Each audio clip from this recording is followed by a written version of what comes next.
ಶಾಸ್ತ್ರದೃಷ್ಟಿಯಿಂದ ನೋಡಿದ ಕೂಡಲೇ ಲೌಕಿಕ ದೃಷ್ಟಿಯು ಅಪೂರ್ಣವಾಗಿ ಕಂಡುಬರುವುದೆಂಬುದನ್ನು, ಇಡೀ ಜಗತ್ತೇ ಬ್ರಹ್ಮವಾಗಿರುವುದೆಂದು ತಿಳಿಯಬರುವುದೆಂಬುದನ್ನು ಹಿಂದೆ ವಿವರಿಸಲಾಗಿದೆ. ಶಾಸ್ತ್ರದೃಷ್ಟಿಯ ಸ್ವರೂಪವೇನು, ಅದಕ್ಕೆ ಯಾರು ಅರ್ಹರು, ಆ ದೃಷ್ಟಿಯಿಂದಾದ ಜ್ಞಾನದ ಫಲವೇನು ಎಂಬುದನ್ನು ವಿವರಿಸಲಾಗುವುದು. ಮೊಟ್ಟ ಮೊದಲು ವೇದಾಂತಿಗಳ ದೃಷ್ಟಿಯಿಂದ ಶಾಸ್ತ್ರದ ಕೃತ್ಯವೇನೆಂಬುದನ್ನು ತಿಳಿದುಕೊಳ್ಳುವುದು ಅಗತ್ಯವಾಗಿರುತ್ತದೆ. ಏಕೆಂದರೆ ಸಾಮಾನ್ಯ ಜನರು ಕೆಲವರು ಶಾಸ್ತ್ರವೆಂದರೆ ಯಾವುದೋ ಪವಾಡಗಳನ್ನು ನಡೆಯಿಸುವ ಕಣ್ಣುಕಟ್ಟು ವಿದ್ಯೆಯನ್ನು ತಿಳಿಸಿಕೊಡುವ ಮಂತ್ರವೆಂದೇ ನಂಬಿರುತ್ತಾರೆ. ಅದು ಈಗ ನಮ್ಮಲ್ಲಿಲ್ಲದ ಹೊಸ ಶಕ್ತಿಯನ್ನು ಹೇಗೋ ಕೂಡಿ ಹಾಕುವುದೆಂದೂ ನಂಬಿರುತ್ತಾರೆ. ಇದಲ್ಲದೆ ಈ ದೃಷ್ಟಿಯನ್ನು ಅನುಗ್ರಹಿಸುವುದಕ್ಕೆ ಗುರುಗಳು ಬೇಕೆಂದು ನಾವು ಉಪದೇಶ ಪರಂಪರೆಯಿಂದಲೂ ನಂಬಿಕೊಂಡು ಬಂದಿರುವುದರಿಂದ ಎಲ್ಲಿಯೋ ಕೆಲವರು ಅಧಿಕಾರಿಗಳಿಗೆ ಯಾವುದೋ ದೊಡ್ಡವರ ಪರಮಾನುಗ್ರಹದಿಂದ ಮಾತ್ರವೇ ಈ ಶಾಸ್ತ್ರದೃಷ್ಟಿಯು ದೊರಕುವುದೆಂತಲೂ ಅನೇಕರ ನಂಬಿಕೆ ಇದೆ. ಪರಮಾರ್ಥದ ಸಾಕ್ಷಾತ್ಕಾರವೆಂಬುದು ಯಾರೋ ಕೆಲವರು ಮಹಾ ತಪಸ್ವಿಗಳಿಗೆ ಮಾತ್ರವೇ ಹಿಂದಿನ ಕಾಲದಲ್ಲಿ ದೊರಕಿರುವುದೆಂದು, ಈ ಕಲಿಯುಗದಲ್ಲಿ ನಮ್ಮಂಥವರ ಪಾಲಿಗೆ ಅದು ದಕ್ಕಲಾರದೆಂದು ನಿರಾಶೆಯ ಮಾತನ್ನು ಆಡುವವರೂ ಇರುತ್ತಾರೆ. ಶಾಸ್ತ್ರವೆಂದರೆ ಪುರುಷಾರ್ಥಕ್ಕೆ ಉಪಾಯವನ್ನು ತಿಳಿಸಿಕೊಡುವ ವಾಕ್ಯವು. ವೇದವೆಲ್ಲವೂ ಈ ಅರ್ಥದಲ್ಲಿಯೇ ಶಾಸ್ತ್ರವೆನಿಸಿರುತ್ತದೆ. ಕರ್ಮಕಾಂಡದ ವಾಕ್ಯಗಳು ಪ್ರತ್ಯಕ್ಷದಿಂದಾಗಲಿ ಅನುಮಾನದಿಂದಾಗಲಿ ಅರಿಯುವುದಕ್ಕೆ ಆಗದ ಸ್ವರ್ಗಾದಿ ಫಲವನ್ನು ದೊರಕಿಸುವ ಕರ್ಮವೆಂಬ ಉಪಾಯವನ್ನು ತಿಳಿಸುತ್ತವೆ. ಇದರಂತೆ ಜ್ಞಾನಕಾಂಡದ ವಾಕ್ಯಗಳು ಪ್ರತ್ಯಕ್ಷದಿಂದಾಗಲಿ ಅನುಮಾನದಿಂದಾಗಲಿ ಅರಿಯುವುದಕ್ಕಾಗದ ಪರಮಾರ್ಥ ತತ್ವವನ್ನು ತಿಳಿಸುವ ಜ್ಞಾನವೆಂಬ ಉಪಾಯವನ್ನು ತಿಳಿಸಿಕೊಡುತ್ತದೆ. ಇಲ್ಲಿ ಒಂದು ವಿಶೇಷ ಉಂಟು. ಕರ್ಮವಾಕ್ಯಗಳಿಂದ ಕರ್ಮವೆಂಬ ಸಾಧನದ ಸ್ವರೂಪವನ್ನು ತಿಳಿದುಕೊಂಡ ಬಳಿಕ ಆಯಾ ಕರ್ಮವನ್ನು ಮಾಡಿ ಆಯಾ ಫಲವನ್ನು ಪಡೆದುಕೊಳ್ಳಬೇಕಾಗುವುದು. ಆದ್ದರಿಂದ ಶಾಸ್ತ್ರದಲ್ಲಿ ಹೇಳಿದ ವಾಕ್ಯದಲ್ಲಿ ಶ್ರದ್ಧೆಯನ್ನಿಟ್ಟು ಆಯಾ ಕರ್ಮವನ್ನು ನಾವು ಮಾಡಬೇಕಾಗಿರುವುದು. ಆದರೆ ಜ್ಞಾನ ವಾಕ್ಯಗಳ ಉಪದೇಶವು ಹೀಗಲ್ಲ. ಕಣ್ಣಿಗೂ ಬೆಳಕಿಗೂ ಸಂಬಂಧವಾದ ಕೂಡಲೇ ಮುಂದಿರುವ ರೂಪದ ಅಭಿವ್ಯಕ್ತಿಯು ಹೇಗೆ ಆಗುವುದೋ ಹಾಗೆಯೇ ಜ್ಞಾನವು ಮನಸ್ಸಿನಲ್ಲಿ ಉಂಟಾದ ಕಾಲದಲ್ಲಿಯೇ ಪರಮಾರ್ಥದ ಅರಿವು ಉಂಟಾಗಿ ಬಿಡುವುದು, ಮರೆವು ಅಡಗಿ ಹೋಗುವುದು.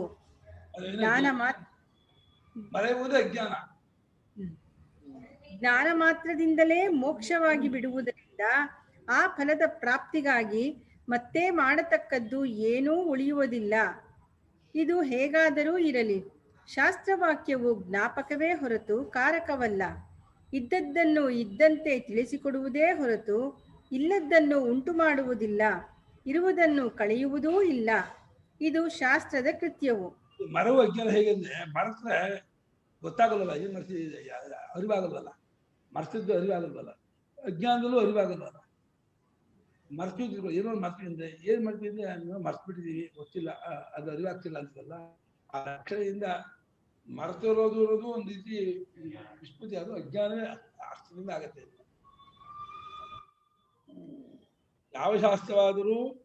ಯಾವ ಶಾಸ್ತ್ರವಾದರೂ ಜ್ಞಾನವನ್ನು ಕೊಟ್ಟು ಅಜ್ಞಾನವನ್ನು ಕಳೆಯುತ್ತದೆ.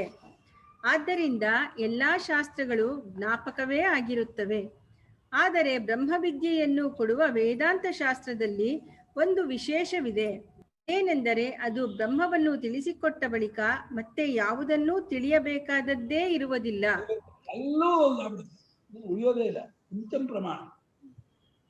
ಬ್ರಹ್ಮವು ನಮ್ಮಗಳೆಲ್ಲರ ಆತ್ಮನೇ ಆಗಿರುವುದು. ಅದರಲ್ಲಿಯೇ ಎಲ್ಲವೂ ಕಲ್ಪಿತವಾಗಿರುತ್ತದೆ. ಬ್ರಹ್ಮವನ್ನು ಅರಿತುಕೊಳ್ಳುವವರಿಗೆ ಮಿಕ್ಕದ್ದು ತೋರುತ್ತಿರುತ್ತದೆ. ಬ್ರಹ್ಮವನ್ನು ಅರಿತುಕೊಳ್ಳುವವರೆಗೆ ಮಿಕ್ಕದ್ದು ತೋರುತ್ತಿರುತ್ತದೆ. ಮಿಕ್ಕದ್ದು ಯಾವುದೊಂದನ್ನು ತಿಳಿದರೂ ಅಜ್ಞಾನವು ಪೂರ್ಣವಾಗಿ ಹೋಗುವುದಿಲ್ಲ. ಆದರೆ ಬ್ರಹ್ಮವನ್ನು ಅರಿತುಕೊಂಡರೆ ಮತ್ತೆ ಯಾವುದನ್ನೂ ತಿಳಿಯಬೇಕಾದದ್ದೂ ಇರುವುದಿಲ್ಲ. ಏಕೆಂದರೆ ಬ್ರಹ್ಮವೇ ಎಲ್ಲವೂ ಆಗಿರುತ್ತದೆ ಎಂದು ವೇದಾಂತ ವಾಕ್ಯಗಳು ಮೊಳಗುತ್ತಿರುವವು. ಲೌಕಿಕ ದೃಷ್ಟಿಯು ಅಪೂರ್ಣವೆಂಬುದು ಹೇಗೆ? ಶಾಸ್ತ್ರದೃಷ್ಟಿಯು ಪೂರ್ಣವೆಂಬುದು ಹೇಗೆ ಎಂಬುದನ್ನು ಈಗ ಸ್ವಲ್ಪ ವಿಚಾರಿಸೋಣ. ಉಪನಿಷತ್ತಿನಲ್ಲಿ ಹೀಗೆಂದು ಹೇಳಿರುತ್ತದೆ: ಪರಮಾತ್ಮನು ಜಗತ್ತೆಲ್ಲವನ್ನೂ ಸೃಷ್ಟಿಸಿ ಇಲ್ಲಿರುವ ಬ್ರಹ್ಮಾದಿ ಸ್ತಂಭ ಪರ್ಯಂತವಾದ ಪ್ರಾಣಿಗಳ ಶರೀರದಲ್ಲಿ ಪ್ರವೇಶಿಸಿರುವನು. ಆದರೂ ಅವನನ್ನು ಜನರು ಅರಿತುಕೊಳ್ಳಲಾರದೇ ಇರುವರು, ಏಕೆಂದರೆ ಅವರು ಅರಿಯುತ್ತಿರುವುದು ಅಪೂರ್ಣವಾಗಿರುತ್ತದೆ. ನಾನು ಉಸಿರಾಡುವವನು, ಮಾತನಾಡುವವನು, ನೋಡುತ್ತಿರುವವನು, ಕೇಳುತ್ತಿರುವವನು, ಯೋಚಿಸುತ್ತಿರುವವನು ಎಂದು ತಮ್ಮ ತಮ್ಮ ಕರ್ಮನಾಮಗಳಿಂದ ತಮ್ಮ ಸ್ವರೂಪವನ್ನು ಅರಿತುಕೊಳ್ಳುತ್ತಿರುವರು. ಹೀಗೆ ಒಂದೊಂದೇ ರೂಪದಲ್ಲಿ ಅರಿತುಕೊಂಡವನು ನಿಜವನ್ನು ಅರಿಯನು. ನಾನು ಆತ್ಮನು ಎಂದೇ ಅರಿಯಬೇಕು, ಏಕೆಂದರೆ ಆತ್ಮನೆಂದು ಅರಿತುಕೊಂಡರೆ ಇದೆಲ್ಲವನ್ನೂ ಅರಿತುಕೊಂಡಂತಾಗುವುದು. ಈ ವೇದಾಂತ ವಾಕ್ಯದಲ್ಲಿ ಹೇಳಿರುವುದನ್ನು ಸ್ವಲ್ಪ ಬಿಡಿಸಿ ನೋಡಿದರೆ ಇಷ್ಟು ಗೊತ್ತಾಗುವುದು: ಪರಮಾತ್ಮನನ್ನು ನಮ್ಮೊಳಗೆ ಅರಿತುಕೊಳ್ಳಬೇಕು, ಏಕೆಂದರೆ ಅವನು ನಮ್ಮ ಶರೀರದೊಳಗೆ ಹೊಕ್ಕಿರುವನು. ಅವನು ನಮ್ಮ ಸ್ವರೂಪವೇ ಆಗಿರುವನೆಂದು ಅರಿತುಕೊಳ್ಳಬೇಕು. ನಮ್ಮ ಸ್ವರೂಪವು ಬೇರೆ ಬೇರೆಯ ಇಂದ್ರಿಯಗಳಿಂದ ಬೇರೆ ಬೇರೆಯ ಪೂರ್ಣ ರೂಪದಲ್ಲಿ ತೋರುತ್ತಿರುವುದು. ಆದರೆ ಅದೊಂದು ಪರಮಾತ್ಮನ ರೂಪವಲ್ಲ. ಅದೊಂದು ಪರಮಾತ್ಮನ ರೂಪವಲ್ಲ. ಈ ಎಲ್ಲಾ ರೂಪಗಳನ್ನು ವ್ಯಾಪಿಸಿಕೊಂಡಿರುವ ರೂಪ ಒಂದಿದೆ, ಅದಕ್ಕೆ ಆತ್ಮನೆಂದು ಹೆಸರು. ಆತ್ಮರೂಪದಿಂದ ಅರಿತುಕೊಂಡರೆ ನಮ್ಮ ರೂಪವನ್ನು ಪೂರ್ಣವಾಗಿ ಅರಿತುಕೊಂಡಂತೆ ಆಗುವುದು. ಮೇಲಿನ ವಿವರಣೆಯಲ್ಲಿ ಶಾಸ್ತ್ರವು ಉಪದೇಶಿಸಿರುವ ದೃಷ್ಟಿಯ ಸ್ವರೂಪವು ಸ್ವಲ್ಪ ಮಟ್ಟಿಗೆ ನಮ್ಮ ಮನಸ್ಸಿನಲ್ಲಿ ಮಿಂಚುವಂತೆ ಇದೆ. ಏಕೆಂದರೆ ನಾವು ಇಂದ್ರಿಯಗಳಿಂದ ಹೊರಗಿನ ವಸ್ತುಗಳನ್ನು ನೋಡುವವರು ಎಂಬುದು ನಮ್ಮ ಸ್ವಾಭಾವಿಕವಾದ ಲೌಕಿಕ ದೃಷ್ಟಿ. ನಾವು ಇಂದ್ರಿಯಗಳಿಂದ ಹೊರಗೆ ವಿಷಯಗಳನ್ನು ನೋಡುವಾಗ ಒಂದೊಂದು ಇಂದ್ರಿಯವನ್ನು ಒಮ್ಮೊಮ್ಮೆ ಉಪಯೋಗಿಸಿ ಹೊರಗಿನ ಪ್ರಪಂಚದ ಒಂದೊಂದು ಭಾಗವನ್ನೂ ಪರೀಕ್ಷಿಸುತ್ತಿರುವೆವು. ಶ್ರೋತ್ರಾದಿಗಳಿಂದ ಶಬ್ದ, ಸ್ಪರ್ಶ, ರೂಪ, ರಸ, ಗಂಧ ಇವನ್ನು ಮಾತ್ರ ಅರಿಯುತ್ತಿರುವೆವು. ಆದರೆ ಶಾಸ್ತ್ರವು ಹೇಳುವುದೇನೆಂದರೆ, ಈ ದೃಷ್ಟಿಯು ಅಲ್ಪದೃಷ್ಟಿ, ಪೂರ್ಣದೃಷ್ಟಿಯಲ್ಲ. ಇದರಿಂದ ತತ್ವವನ್ನು ಸಂಪೂರ್ಣವಾಗಿ ಅರಿತಂತೆ ಆಗುವುದೇ ಇಲ್ಲ.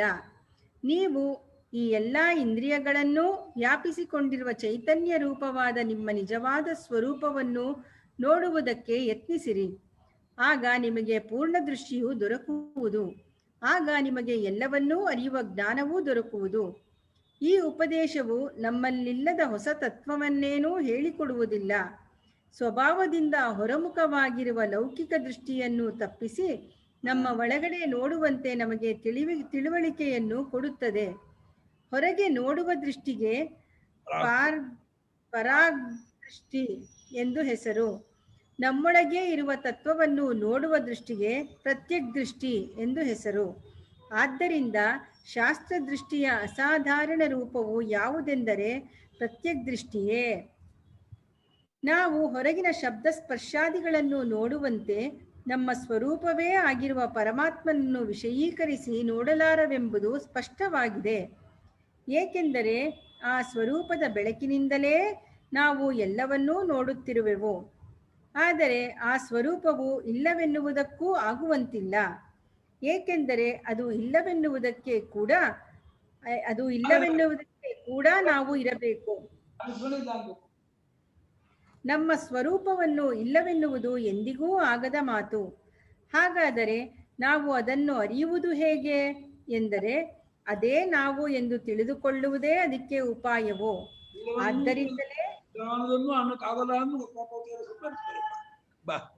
ಆದ್ದರಿಂದಲೇ ಶ್ರುತಿಯು ಹೀಗೆನ್ನುತ್ತಿರುವುದು: ಇದು ಮೊದಲು ಬ್ರಹ್ಮವೇ ಆಗಿತ್ತು, ಅದು ತನ್ನನ್ನೇ ಬ್ರಹ್ಮವೆಂದು ಅರಿತುಕೊಂಡಿತು. ಆ ಜ್ಞಾನದಿಂದಲೇ ಅದು ಎಲ್ಲವೂ ಆಯಿತು. ದೇವತೆಗಳಲ್ಲಿ ಯಾವನು ಅದನ್ನು ಅರಿತುಕೊಂಡನೋ ಅವನೇ ಅದಾದನು. ಋಷಿಗಳಲ್ಲಿಯೂ ಹೀಗೆಯೇ, ಮನುಷ್ಯರಲ್ಲಿಯೂ ಹೀಗೆಯೇ. ಈಗಲೂ ಯಾವನು ನಾನು ಬ್ರಹ್ಮವಾಗಿರುವೆನು ಎಂದು ಅರಿತುಕೊಳ್ಳುವನೋ ಅವನು ಇದೆಲ್ಲವೂ ಆಗುವನು. ಅವನನ್ನು ಸರ್ವವಾಗದಂತೆ ದೇವತೆಗಳು ಅಡ್ಡಿ ಮಾಡಲಾರರು, ಏಕೆಂದರೆ ಅವನು ಅವರಿಗೂ ಆತ್ಮನಾಗಿರುವನು. ನಾವೆಲ್ಲರೂ ತಿಳಿದಿರಲಿ ತಿಳಿಯದಿರಲಿ ನಮ್ಮ ಪರಮಾತ್ಮ ಸ್ವರೂಪವು ಬ್ರಹ್ಮವೇ ಆಗಿರುತ್ತದೆ. ನಾವು ಇದನ್ನು ಅರಿತುಕೊಳ್ಳುವುದಕ್ಕೆ ಇಂದ್ರಿಯಗಳ ಹೊರಗಿನ ಪರಾದೃಷ್ಟಿಯನ್ನು ಅವಲಂಬಿಸಿದರೆ ಆಗುವುದಿಲ್ಲ. ಇದಕ್ಕೆ ನಾವು ನಮ್ಮೊಳಗೇ ಇರುವ ರೂಪವನ್ನೂ ಅರಿತುಕೊಳ್ಳಬೇಕು. ಯಾರೇ ಆಗಲಿ, ಎಷ್ಟು ಮಹಾಮಹಿಮಗರಾಗಲಿ, ಈ ದೃಷ್ಟಿಯನ್ನು ಅವಲಂಬಿಸಿದ ಹೊರತು ಆ ಪರಮಾರ್ಥ ಜ್ಞಾನವು ಉದಯಿಸದು. ದೇವತೆಗಳಂತೆ ಹುಟ್ಟಿದಂದಿನಿಂದಲೂ ಸಿದ್ಧಿಯನ್ನು ಪಡೆದುಕೊಂಡವರಾಗಿರಲಿ, ಅವರೆಲ್ಲರಿಗೂ ಆ ಸಿದ್ಧಿಗಳಿಂದ ಹೊರಗಿನ ವಿಷಯಗಳನ್ನು ಅನುಭವಿಸೇ ಹೊರತು ಪರಮಾತ್ಮ ಜ್ಞಾನವು ಎಂದಿಗೂ ಉದಯಿಸಲಾರದು. ಅವರಲ್ಲಿ ಯಾರು ಮಾತ್ರ ಇಂದ್ರಿಯಗಳ ದೃಷ್ಟಿಯಿಂದ ಹೊರಗಿನ ವಿಷಯಗಳ ಕಡೆಗೆ ಧಾವಿಸುವ ಲೌಕಿಕ ದೃಷ್ಟಿಯನ್ನು ಬಿಟ್ಟು ಒಳಗಡೆ ತಿರುಗುವ ಶಾಸ್ತ್ರ ದೃಷ್ಟಿಯನ್ನು ಅವಲಂಬಿಸುವರೋ ಅವರು ಮಾತ್ರ ನಮ್ಮೆಲ್ಲರ ಆತ್ಮನಾಗಿರುವ ಪರಮಾತ್ಮನ ಜ್ಞಾನವನ್ನು ಪಡೆದುಕೊಳ್ಳುವರು. ಅವರು ಮಾತ್ರ ಸರ್ವಾತ್ಮ ಭಾವವೆಂಬ ಮಹಾಫಲವನ್ನು ಪಡೆದುಕೊಳ್ಳುವರು. ಬಹುಪುರಾತನ ಕಾಲದಲ್ಲಿ ವಾಮದೇವನೆಂಬ ಒಬ್ಬ ಋಷಿ ಇದ್ದ. ಮಾಡಿ, ಬಹು ಪುರಾತನ ಕಾಲದಲ್ಲಿ ವಾಮದೇವನೆಂಬ ಒಬ್ಬ ಋಷಿ ಇದ್ದನು. ಆತನು ಒಂದಾನೊಂದು ಕಾಲದಲ್ಲಿದ್ದನು ಎಂಬುದೇ ಸರಿಯಲ್ಲ, ಏಕೆಂದರೆ ಶ್ರುತಿಯಲ್ಲಿ ಅವನ ಹೆಸರು ಬಂದಿರುತ್ತದೆ. ಆ ವಾಮದೇವನಿಗೆ ಈ ಪ್ರತ್ಯಗ್ದೃಷ್ಟಿಯು ದೊರಕಿತು. ಅವನು ಆ ದೃಷ್ಟಿಯು ದೊರಕಿದ ಕೂಡಲೇ ಆ ಸಮಕಾಲದಲ್ಲಿಯೇ ನಾನು ಮನುವಾಗಿದ್ದೆನು, ಸೂರ್ಯನಾಗಿದ್ದೆನು, ಕಕ್ಷಿವಂತನೆಂಬ ಋಷಿಯಾಗಿದ್ದೆನು ಎಂದು ಮುಂತಾಗಿ ಅರಿತುಕೊಂಡನು. ಆ ಅರ್ಥದ ಸೂಕ್ತ ಒಂದು ಋಗ್ವೇದದಲ್ಲಿರುತ್ತದೆ. ಆ ಸೂಕ್ತದಲ್ಲಿ ಇಂದ್ರನು ತಾನು ಸರ್ವಾತ್ಮನೆಂದು ಹೇಳಿಕೊಂಡಿರುವಂತೆ ಋಷಿಯು ಹಾಡಿರುತ್ತಾನೆ. ಜ್ಞಾನವಾದ ಕೂಡಲೇ ಸರ್ವಾತ್ಮ ಭಾವವು ಇಂದ್ರನಿಗೂ ಋಷಿಗೂ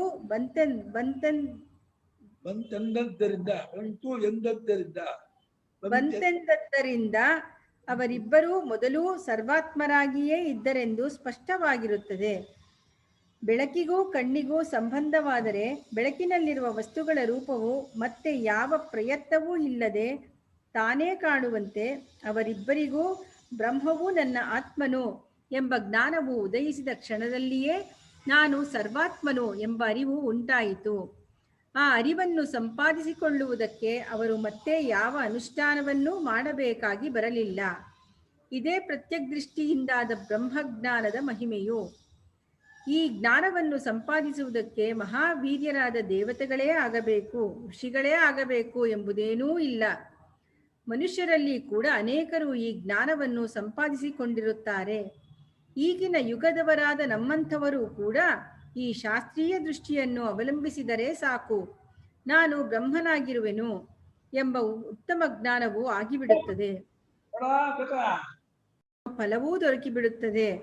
ಉತ್ತಮ ಪದವಿಗೇರುವವರನ್ನು ಅಸೂಯೆಯಿಂದ ಮೇಲಿರುವವರು ಕೆಳಕ್ಕೆ ತಳ್ಳುವುದುಂಟು.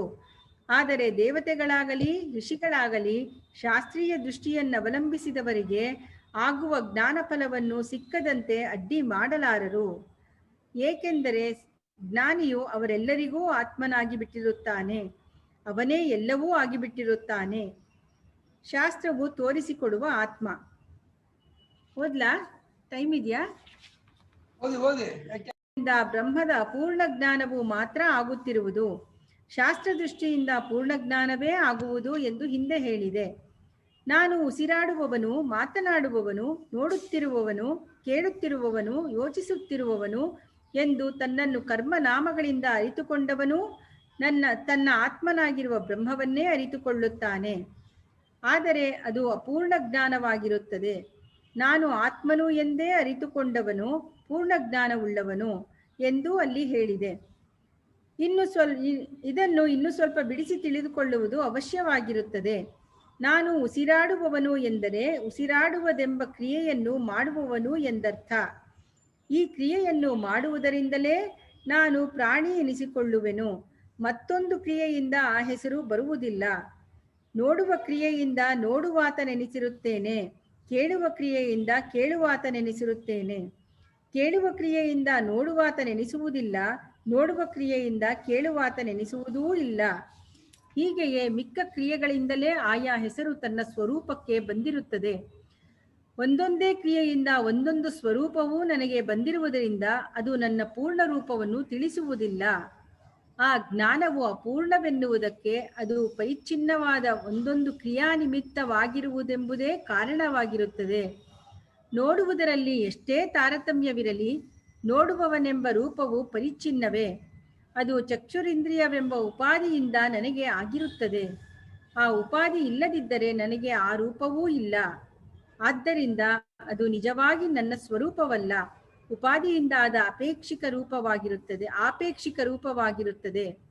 ಇನ್ನೂ ಒಂದು ಮಾತು, ಈ ಎಲ್ಲ ಇಂದ್ರಿಯಗಳೂ ವ್ಯಾಪಾರ ಮಾಡುವುದು ಎಂಬುದು ಜಾಗೃದವಸ್ಥೆಯಲ್ಲಿ.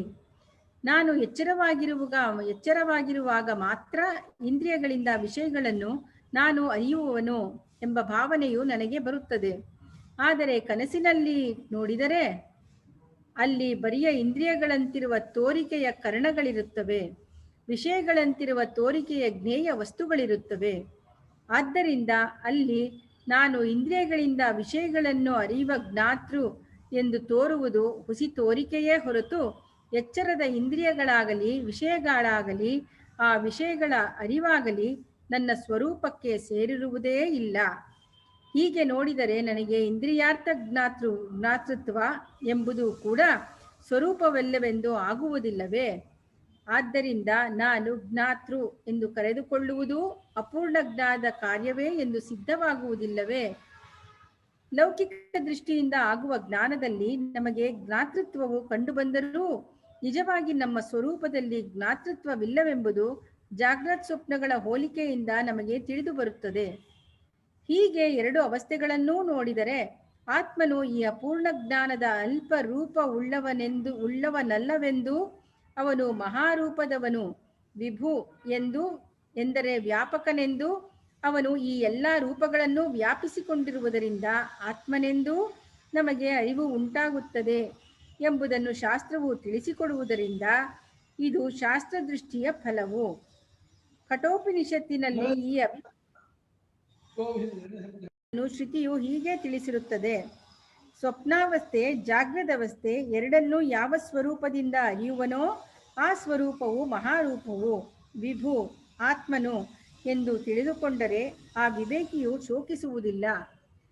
ಶಾಸ್ತ್ರದೃಷ್ಟಿಯು ತೋರಿಸಿಕೊಡುವ ಆತ್ಮಸ್ವರೂಪಕ್ಕೂ ಲೌಕಿಕ ದೃಷ್ಟಿಯಿಂದ ನಾವು ಅರಿತುಕೊಳ್ಳುವ ನಮ್ಮ ಸ್ವರೂಪಕ್ಕೂ ಇರುವ ತಾರತಮ್ಯವನ್ನು ಈಗ ನಾವು ತಿಳಿದುಕೊಳ್ಳುವುದಕ್ಕೆ ಸಮಯವಾಗಿರುತ್ತದೆ.